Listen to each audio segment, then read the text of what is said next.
pause for a moment. Listen to your thoughts. Really listen. Who speaks to you like that? Who is this voice that cuts you down so effortlessly, that knows exactly where to strike, that never seems satisfied, no matter how much you try? Because here is a truth that can quietly change your entire inner world. That voice is not you.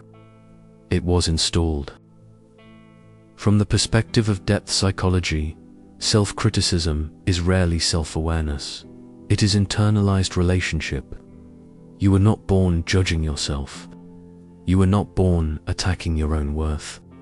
You were not born afraid of resting, failing, or being seen. You learned this language. You absorbed it emotionally. You adapted to it in order to survive connection. And if you recognize yourself here, let me be clear. There is nothing broken about you. What you're experiencing is not weakness. It is conditioning. That voice might say things like, "You're not doing enough. You should be better by now. Don't get too comfortable. Who do you think you are? Stop being dramatic." And notice something subtle but important. This voice doesn't guide, it shames. It doesn't correct, it humiliates. It doesn't protect, it threatens. Ask yourself, gently, does this voice want my growth? Or does it want my submission? Because a healthy inner voice supports learning. An installed one enforces control. Take a breath here. Notice how familiar this tone feels. Almost intimate, almost automatic. That familiarity didn't come from nowhere. For many people, this voice carries the emotional tone of the mother figure. Not always the literal mother, but the mother as experienced internally. Maybe she was openly critical. Maybe she was emotionally absent. Maybe she loved you, but only when you performed. Maybe she needed you to be easy, quiet, successful, strong. And as a child, you learned a dangerous equation. Love equals compliance. Safety equals self-correction. So your psyche did something ingenious. It internalized her voice, not to torture you, but to make sure you never stepped outside the conditions required for love.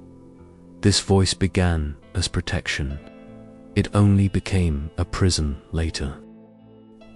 A child cannot say, "My caregiver is emotionally unsafe." That realization would be unbearable. So instead, the child thinks, "There must be something wrong with me." And from that belief, a voice is born.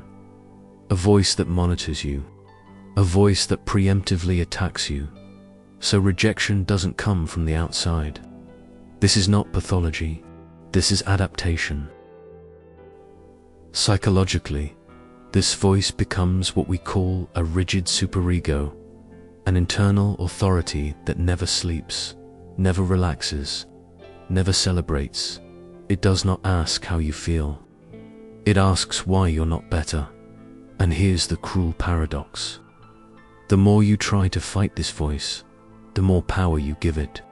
Because it was built for conflict. It thrives on opposition.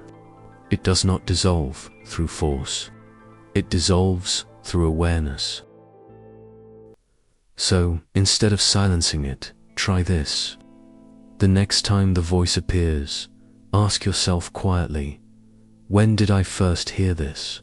Not intellectually, emotionally. Let the memory surface. Let the body answer. Because the body remembers long before the mind understands. Here is the moment where healing actually begins. You stop identifying with the voice. There is a vast difference between "I am a failure" and "there is a voice in me saying I am a failure." One collapses your identity, the other creates space, and space is freedom. You don't need to destroy the voice. You don't need to argue with it.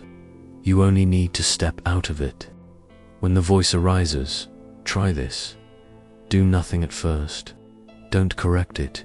Don't defend yourself. Don't obey it.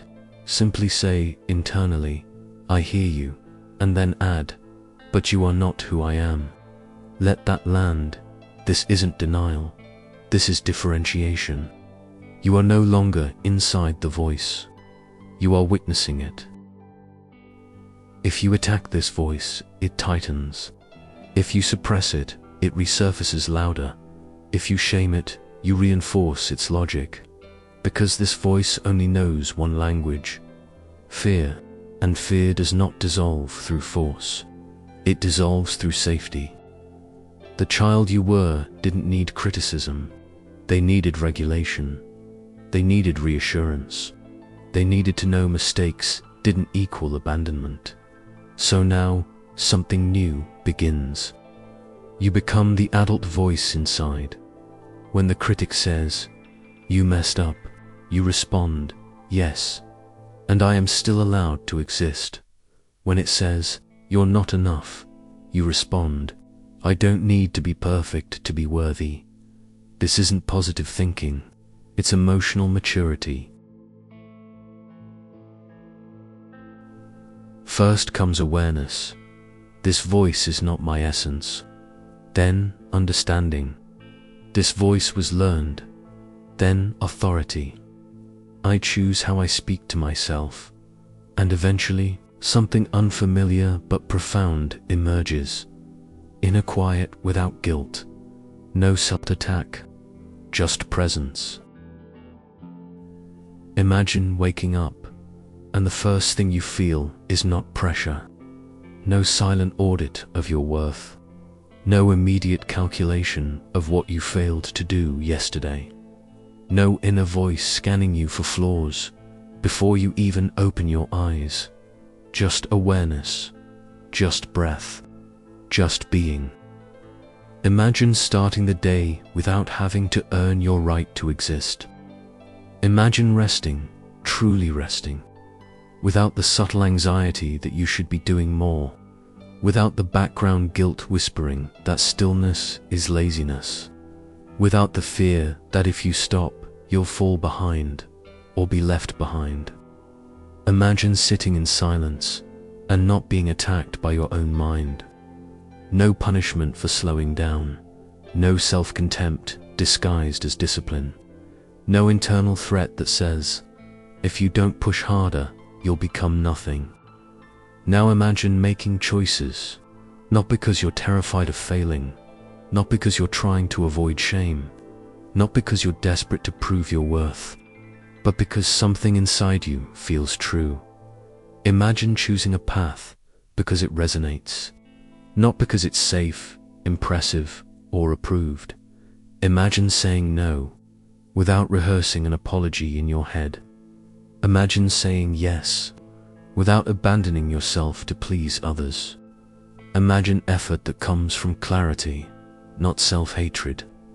Growth that comes from curiosity, not fear. This is what happens when the internal tyrant loses the throne. When the voice that ruled through threat is no longer in charge of your nervous system. When your inner world is no longer governed by surveillance, punishment, and constant self-correction. And in its place, consciousness rises, not as another authority, but as presence. A presence that can hold discomfort without attacking. A presence that can make mistakes without collapsing into shame. A presence that understands that worth is not something you perform. This is not passivity. This is not complacency. This is sovereignty. A quiet, grounded power that doesn't need to dominate itself to move forward. And when consciousness takes its place on the throne, life doesn't become perfect, but it becomes honest, and honesty is where freedom begins. Here is the paradox, and it is one of the most misunderstood truths in inner healing. The moment you stop trying to silence the voice, it begins to soften. Not immediately, not dramatically, but unmistakably, because that voice was never seeking power for its own sake. It wasn't trying to dominate your life. It wasn't trying to destroy you. It was trying to be heard. For a long time, that voice believed that if it didn't stay loud, sharp, and relentless, something terrible would happen. It believed that vigilance was survival, that criticism was protection, that pressure was love. So every time you tried to push it away, it interpreted that as danger, and it raised its volume. But when you stop fighting it, when you stop treating it like an enemy, something unexpected occurs. The nervous system relaxes, because the voice realizes it no longer has to scream to exist. Recognition does something that resistance never can.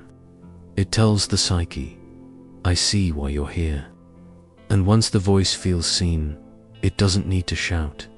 It begins to speak more quietly, less urgently.